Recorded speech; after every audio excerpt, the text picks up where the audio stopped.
Olá, gente querida.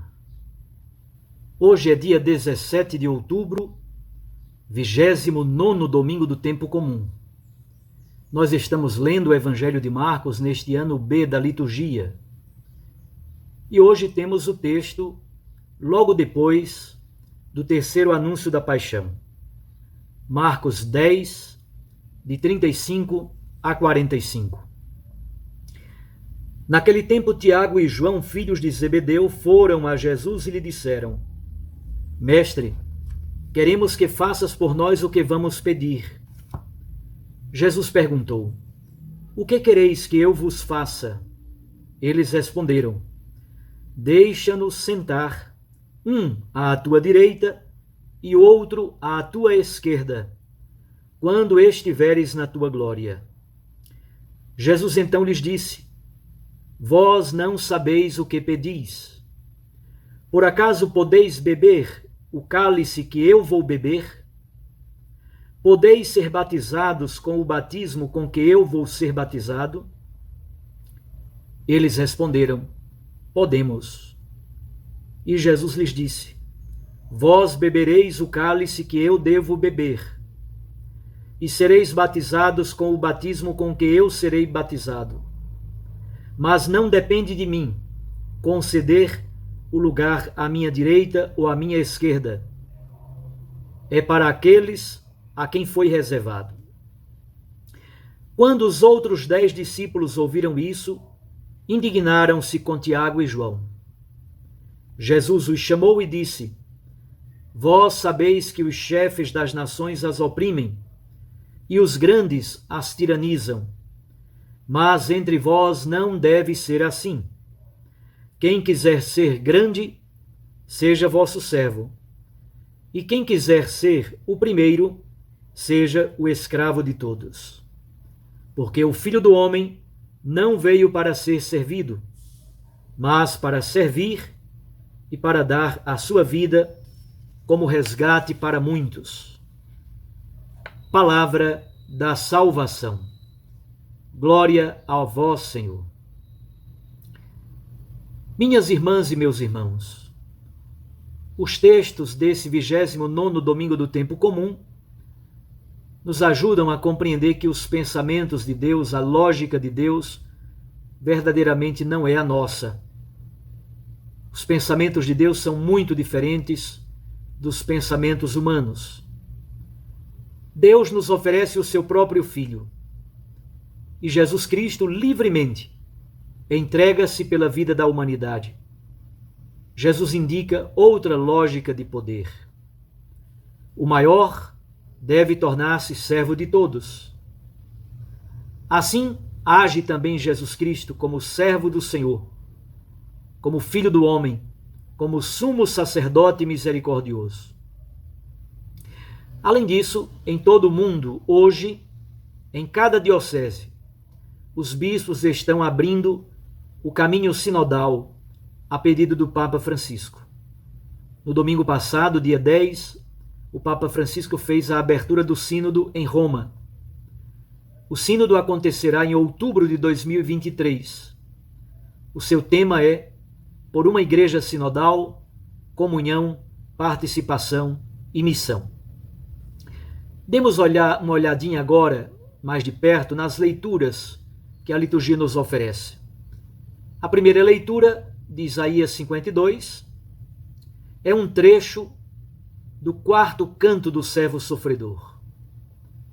Quase sempre esse texto, não somente este, mas os outros cantos do servo sofredor, são também coligados com os relatos evangélicos da paixão, da morte e da ressurreição de Jesus Cristo.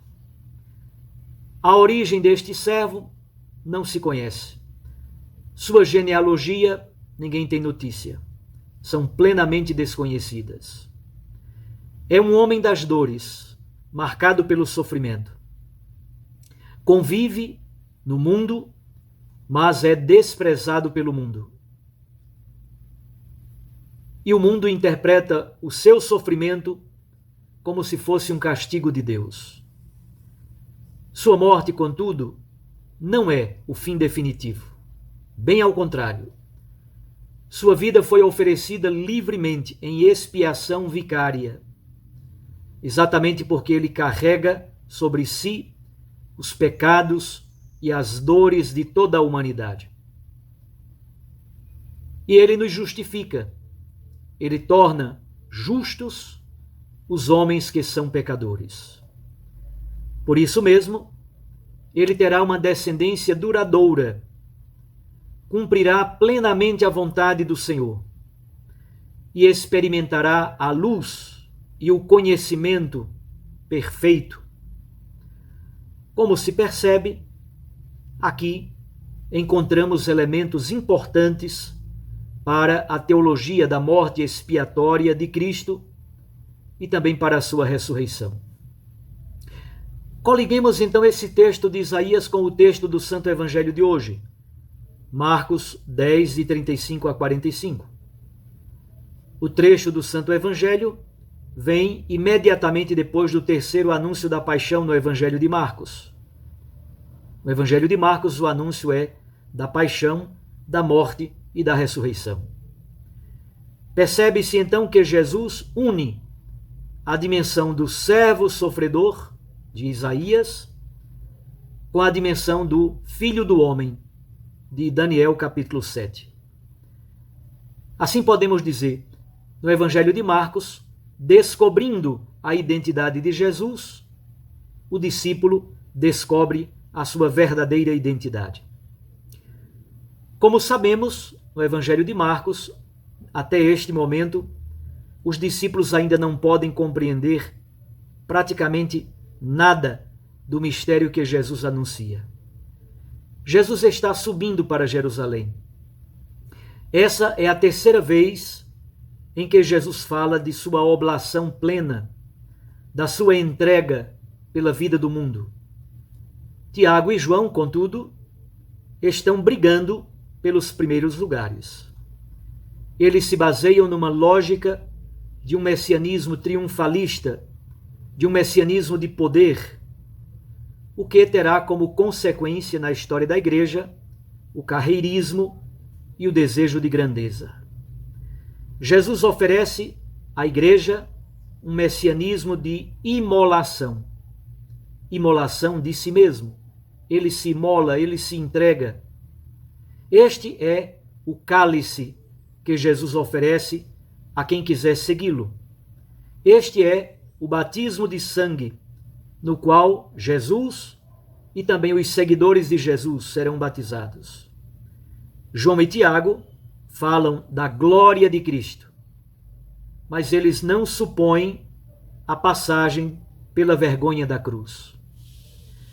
A posição dos 10 outros discípulos não é menos constrangedora.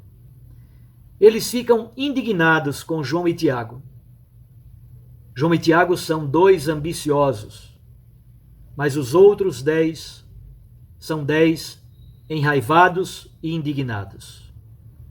Esta é a situação dos apóstolos de Jesus na iminência da entrada em Jerusalém, o que vai acontecer no Evangelho de Marcos, no início do capítulo 11. Essa, portanto, é a ocasião para uma catequese de Jesus sobre o poder. Aliás, Santo Agostinho dizia uma coisa muito bonita. Ele dizia, do poder ninguém escapa. Há, contudo, a possibilidade de conjugá-lo de 2 maneiras. Ou você se apega ao amor cego ao poder, e aí você se perde, carreirismo e briga pelo poder, ou você se apega ao poder do amor.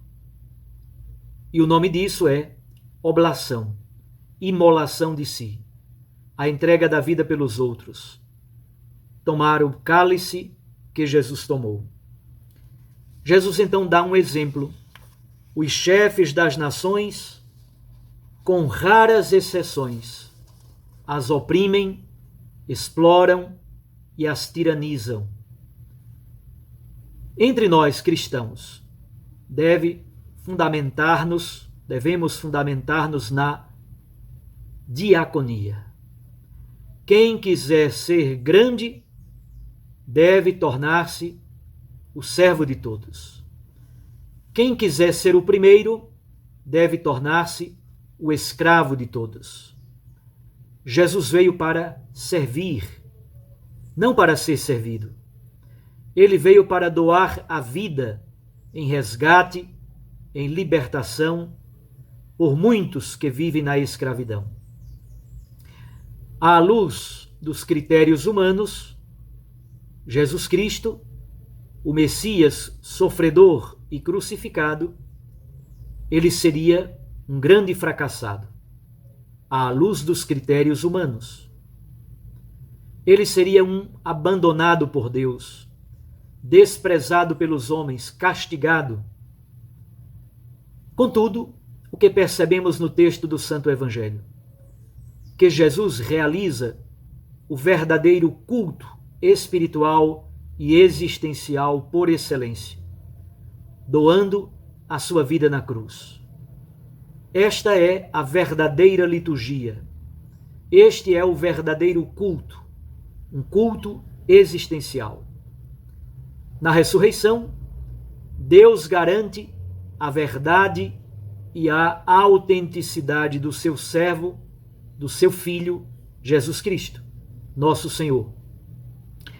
A vida vivida na simplicidade, na austeridade, na humildade, no serviço aos irmãos e irmãs, torna-se uma vida cheia de sentido, fecunda, cheia de significado, cheia de realização.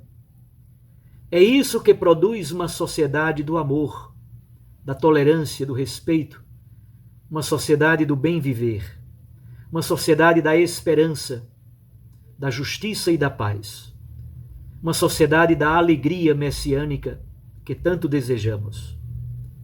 Essa é a lógica do reino de Deus.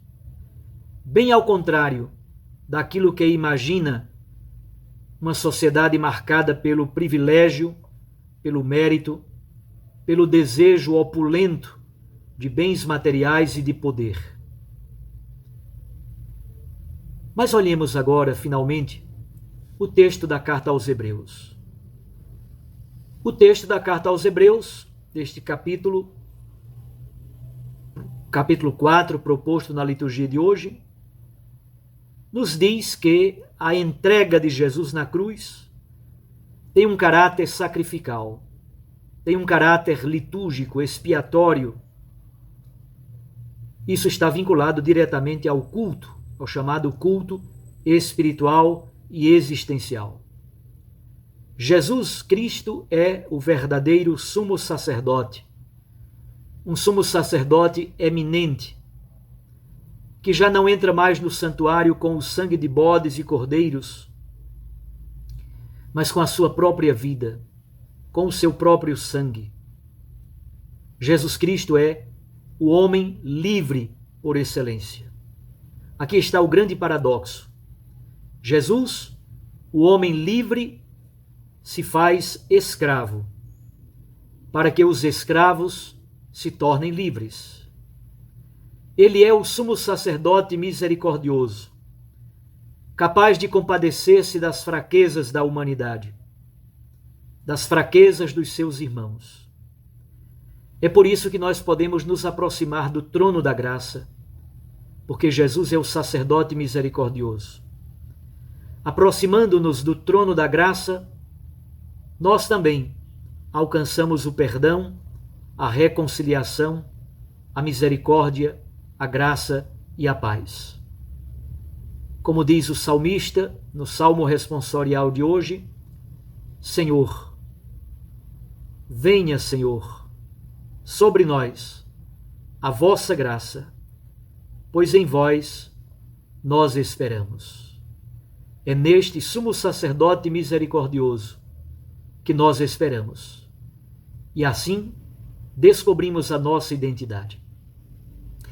E o Papa Francisco, ao abrir oficialmente o caminho sinodal, está dizendo que a nossa identidade cristã e eclesial é uma identidade de comunhão. A igreja é sínodo, synhodos, um caminho conjunto, caminhar juntos. Na escuta, na oração, na Eucaristia, na Santa Palavra, no amor fraterno que nos une.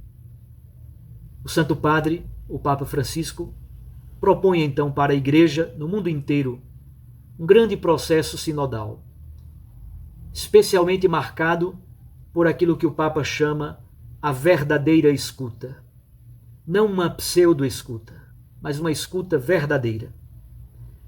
Hoje, todos os bispos, em todas as dioceses do mundo, estão abrindo oficialmente o processo sinodal na fase diocesana. De outubro de 2021 até outubro de 2023, faremos escutas qualificadas, escutas amplas. Especialmente pede o Papa Francisco que a Igreja possa escutar aqueles que, no geral, não têm voz, não têm vez e nunca são escutados na Igreja. Aprendamos com Cristo a arte da diaconia e deste serviço novo que nasce do Cristo, servo sofredor e Filho de Deus. Um abraço a você. Até amanhã, se Deus nos permitir. Fique com Deus e sua Mãe Maria Santíssima. Recorde que a palavra aquece o coração e a Eucaristia nos lança para a missão. Um bom domingo. Eu os abençoo, em nome do Pai, e do Filho, e do Espírito Santo. Amém.